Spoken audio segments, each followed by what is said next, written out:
हाँ, मैं रवि रवि के बिंदास बोल में आपका स्वागत है। क्या आपने कभी देखा है कि जितने भी बॉलीवुड के एक्टर हैं या जितने भी हाई प्रोफाइल परिवार हैं जो हिंदू हैं, वो अपनी हिंदू मान्यताओं का मजाक करते हैं और हिंदू आस्थाओं का मजाक करते समय वो बड़े खुश होते हैं। वो इस कारण से क्योंकि उनकी जो शिक्षा दीक्षा हुई है वो बैकग्राउंड जो है उनका स्कूल वो कॉन्वेंट बैकग्राउंड या कॉन्वेंट स्कूल में हुई है, जहाँ पर ये विशेष ध्यान रखा जाता है कि हिंदू आस्थाओं को, हिंदू मान्यताओं को इस तरह से पेश किया जाए कि ये भद्दे मजाक के रूप में लगे, वो आस्था के रूप में कभी लगे ही ना। अगर मैं ईसाई धर्म के लोग या मुस्लिम धर्म के लोगों की बात करूं तो उनके बच्चों के मन में बचपन से ही अपनी पौराणिक आस्थाओं के प्रति एक मान्यता जो भर दी जाती है, जिसमें उनको उन आस्थाओं का मजाक बनते हुए बुरा लगता है। पर हमारे हिंदू परिवारों में जो हाई प्रोफाइल परिवार हैं, उनको अपनी आस्थाओं का मजाक करते समय बड़ा खुश होते हैं, उनको बुरा नहीं लगता है। एग्जाम्पल के लिए पहले आप ये वीडियो देखिए।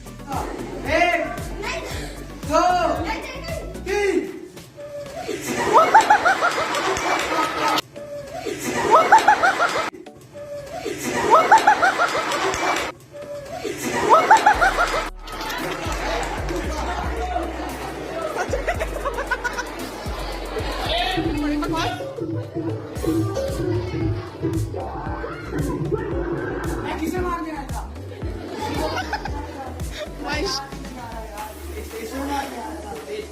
किसे मारने आया था? राम भैया!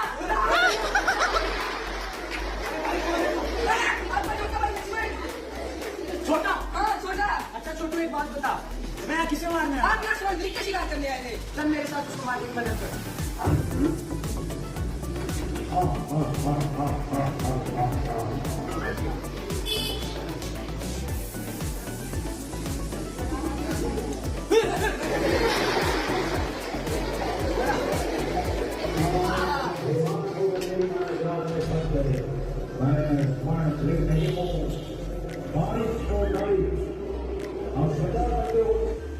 अरे छोटे, ये सीता कौन है? राम की पत्नी। ये राम कौन है? आप बोल रहे हैं राम लीला के हीरो।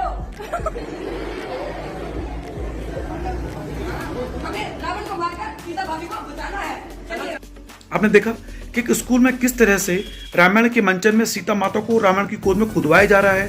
बाकायदा सीता माँ के इस कूदने पर जो मंचन हो रहा है, वहाँ पे हिंदू टीचर खुश हो रही हैं, हिंदू छात्र ताली पीट रहे हैं। तो उनके लिए जो करुणा का विषय था वो हास्य रस में तब्दील कर दिया गया है। बचपन में हम लोग जब रामलीला देखा करते थे, आज भी जो हमारे पुराने लोग हैं, हम लोग हैं, तो रामायण में जब सीता का हरण हो रहा होता है तो हमारी आंखों से ऑटोमेटिकली आंसू निकल रहे होते हैं, पब्लिक की आंखों में आंसू निकल रहे होते हैं, क्योंकि वो डूब रहे होते हैं। उनको लगता है कि सीता माँ को धोखा दे के हरण कर देगा, जबकि वो हरण होना ही होना है। उसके बावजूद पब्लिक चिल्लाती है कि माँ रुक जाओ, ये रावण तुम्हें हरण करने वाला है।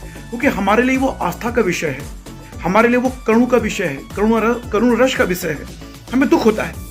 लेकिन जब इस तरह के मंचन में एक सीता माँ के रूप में आप एक रावण को कुदवा रहे हो, पब्लिक हंस रही है, क्योंकि कॉन्वेंट स्कूलों में ये होता आया है। हमारे हिंदू अन्य मान्यताओं की बात करें तो वहाँ पे मजाक किया जा रहा है। तो इसलिए जो ऐसे कॉन्वेंट बैकग्राउंड के स्कूलों में जो हमारे हिंदू परिवार के बच्चे पढ़ते हैं, उनमें कभी भी हिंदू आस्थाओं के प्रति वो भाव पैदा नहीं हो पाता। उनके लिए ये मजाक का विषय रह जाता है।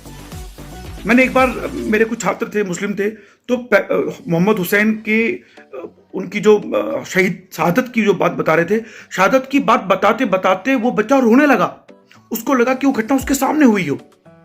लेकिन हमारे वहाँ क्या हो रहा है, हमारे हिंदू बच्चे अपने ही सीता माँ को ऐसे कुदवा रहे हैं, खुश हो रहे हैं। कुछ दिनों पहले एम्स, जो हमारे हिंदुस्तान का एक बहुत बड़ा सरकारी संस्था है जहाँ पे मेडिकल के छात्र शिक्षा लेते हैं, AIIMS all India institute of medical science, वहाँ पे शोएब अहमद जो नीट टॉपर हैं 2020 के, उन्होंने मंचन किया, अश्लील मंचन कराया रामलीला का।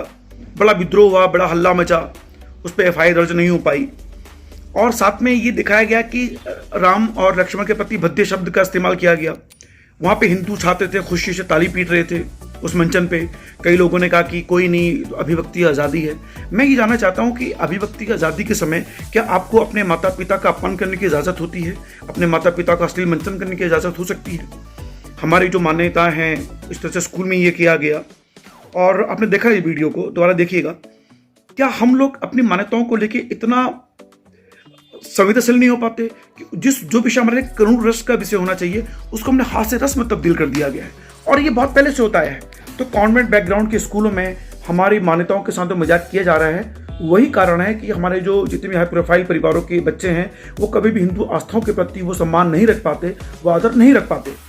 जिस तरह की मुस्लिम परिवारों, चाहे वो हाई प्रोफाइल परिवार हो, ईसाई को हाई प्रोफाइल परिवार हो, अपने मान्यताओं के प्रति वो बड़े संवेदनशील होते हैं, जो कि अच्छी आदत है, अच्छी बात है। हमारे हिंदू लोगों को भी सोचना चाहिए कि रामायण में इस तरह का अश्लील मंचन गलत है और हमें उनको डरा के धमका के नहीं करना है।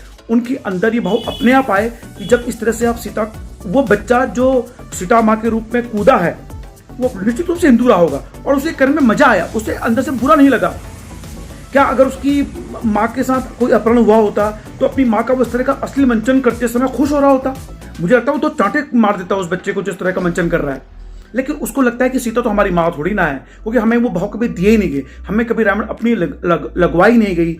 इस तरह के भाव के लिए मुझे लगता है कि हमें अपनी जड़ों को गहराना होगा, अपने बच्चों को संस्कार देने होंगे। हमें चाहिए कि हम अपने बच्चों को वो गंभीरता दें जिस तरह से मुस्लिम बच्चों के परिवार अपने बच्चों को देते हैं, ईसाई लोग अपने बच्चों को देते हैं, और कॉन्वेंट स्कूलों या कॉन्वेंट बैकग्राउंड के स्कूलों को हमें ये बताना होगा, समझाना होगा कि प्लीज हमारी मान्यताओं का अनादर करना बंद करें। पर उससे पहले हमें अपने बच्चों को देने होंगे कि जब इस तरह का मंचन हो रहा हो तो वो उन स्कूलों को बोले कि हम अपनी पौराणिक आस्थाओं मान्यताओं का मजाक नहीं होने देंगे, उनका अश्लील मंचन नहीं होने देंगे प्लीज।